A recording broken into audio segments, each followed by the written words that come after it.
নমস্কার, আমার রান্নাবান্না চ্যানেলে আপনাদের স্বাগত। আশা করি আপনারা সবাই ভালো আছেন এবং সুস্থ আছেন। আজকে রেসিপি হচ্ছে ফুলই মাছ দিয়ে আলু দিয়ে পাতলা ঝোল। এখানে আমি 500 ফুলই মাছ কেটে নুন হলুদ মাখিয়ে রেখেছি। এখানে আমি দুটো আলুকে কেটে রেখেছি। আমি এখানে 3টে বেগুনকে কেটে রেখেছি। আমি এখানে 4টে কাঁচা লঙ্কা নিয়েছি। এখানে একটা বড় টমেটো কেটে রেখেছি। চলুন গ্যাসে কড়াটা বসিয়ে দিই তেল গরম করার জন্য। গ্যাসে আমি তেলটা গরম করে নিয়েছি। এবার মাছটা আমি ভেজে নেব।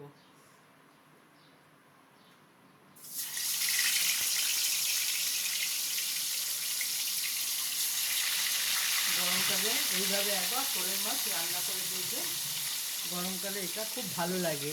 বেগুন আলু দিয়ে পাতলা ঝোল। এটাতে কোনো মশলা দেব না, শুধু জিরের গুঁড়ো দিয়ে রান্না করব।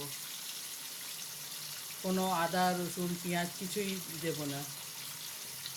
গরমকালে যত পাতলা ঝোল ততই ভালো শরীরের পক্ষে। আপনারা চাইলে অন্য সবজি দিয়েও রান্না করতে পারেন, কিন্তু বেগুন দিয়ে বেশ ভালো লাগে খেতে।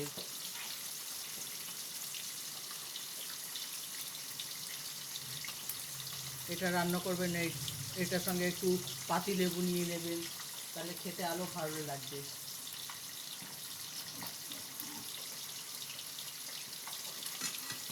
একবার এইভাবে রান্না করে দেখবেন।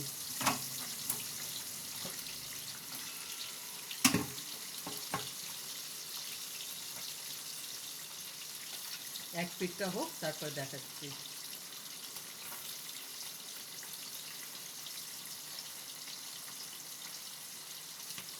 এক পিঠটা হয়ে যাক, তারপর দেখাচ্ছি। এক পিঠটা হয়ে গেছে, এবার আমি এটাকে উল্টে দেব।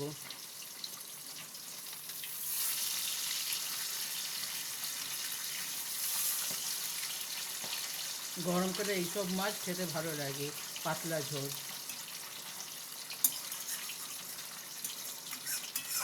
পাবদা মাছ, চারাপোনা, শিং মাছ, এইসব দিয়ে পাতলা ঝোল খাবেন, বেশ ভালো লাগবে খেতে।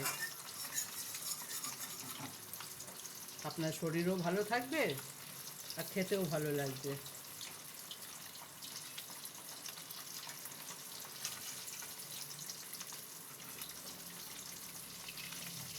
এক পিঠটা হয়ে যাক, তারপর আমি এটা উল্টাবো।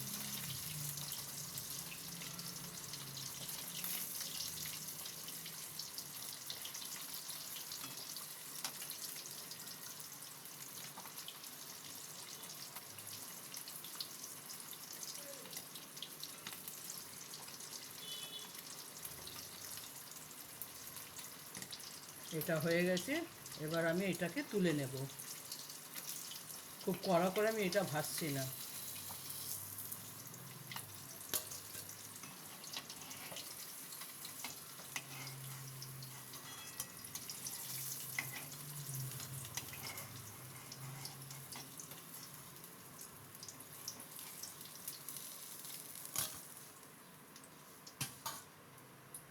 এবার আমি বাকিটা দিয়ে দেবো।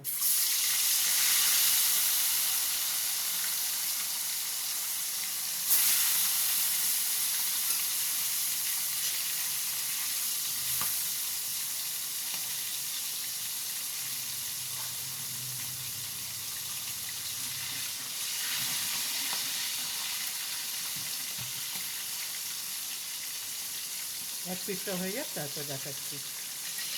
এক পিঠ হয়ে গেছে, এবার অন্য পিঠটা আমি উল্টে দেবো।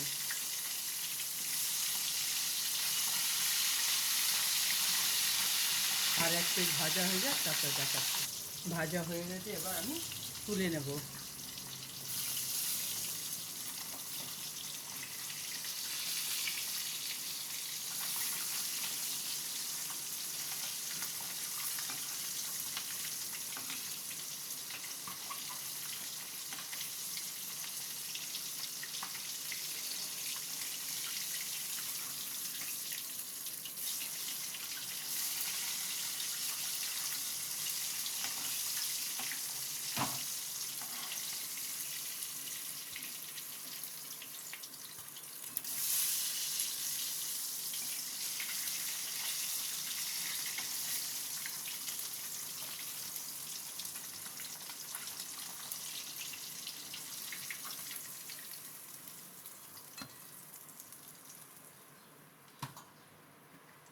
এরপর আমি এটাতে ফোড়ন দেব। এটাতে আমি রাঁধুনি আর কালো জিরের ফোড়ন দেব। আপনারা চাইলে সাদা জিরের ফোড়ন দিতে পারেন, কিন্তু আমি দুটো মিশিয়ে দিলাম, এটা টেস্টটা ভালো হয়।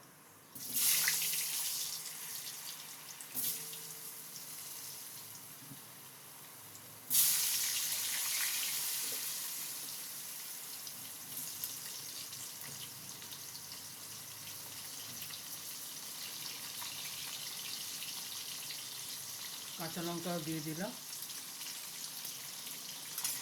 এটাকে একটু ভেজে নেব।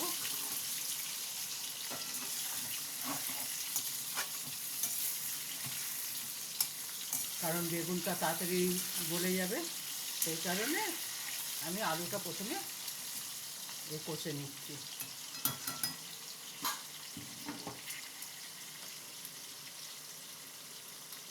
আলুটা একটু ভাজা হয়ে যায়, এরপর আমি ঢাকাটা সরাবো। সরিয়ে টমেটো কুচিটা দিয়ে দেবো।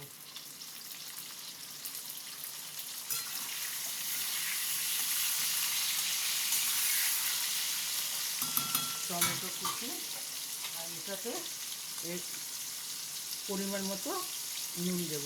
আপনারা যে যা স্বাদ অনুযায়ী নুন দেবেন।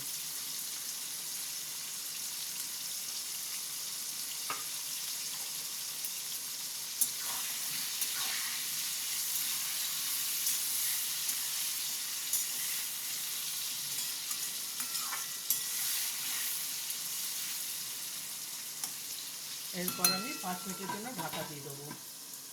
আপনাদের 5 মিনিট পরে দেখাচ্ছি। এরপর ঢাকাটা আমি সরাবো।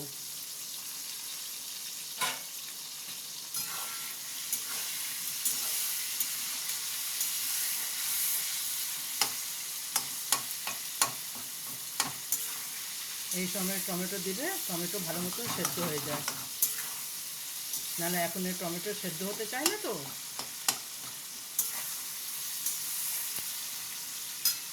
এরপর আমি বেগুন দিয়ে দেবো।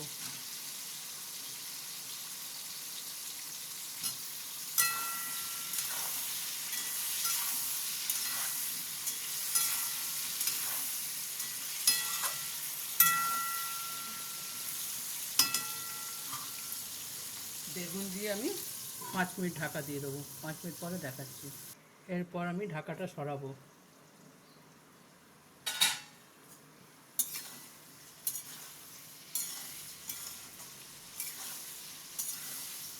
এরপর আমি এইটাতে মশলা দেব।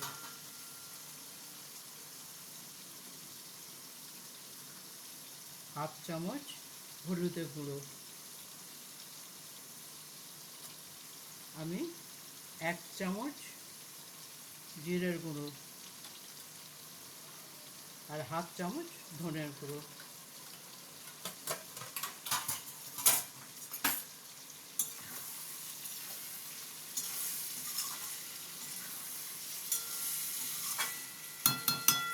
এরপর আমি এটাকে অল্প জল দেব,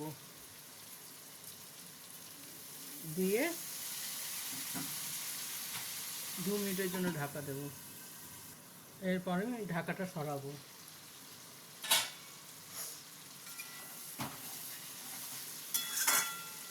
এটা আমার কষা হয়ে গেছে।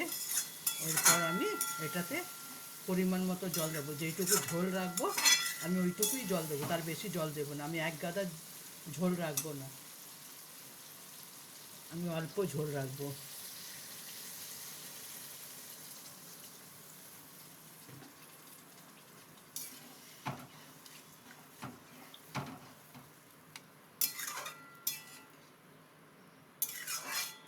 এরপর আমি মাছ দিয়ে দেবো।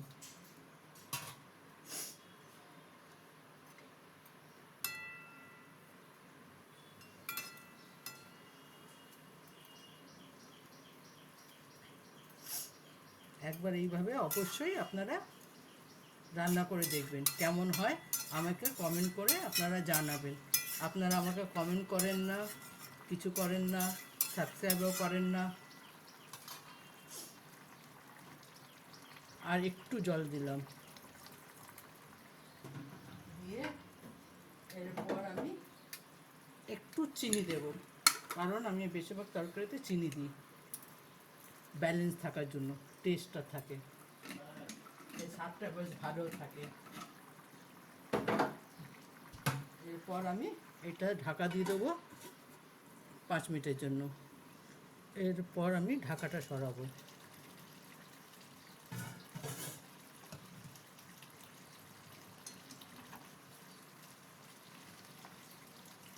মাছটা প্রায় হয়ে এসছে। দেখুন আমার পাবদা মাছের ঝোল একেবারে রেডি। আপনারা এইভাবে একবার আমার বানিয়ে দেখবেন কেমন হয়, আমাকে অবশ্যই কমেন্ট করে জানাবেন যে কেমন হয়েছে। ভগবানের কাছে প্রার্থনা করি আপনারা সবাই সুস্থ এবং ভালো থাকুন। আপনারা এইভাবে আমার চ্যানেল দেখবেন, আমাকে সাপোর্ট করবেন। থ্যাংক ইউ আমার চ্যানেলটা দেখার জন্য।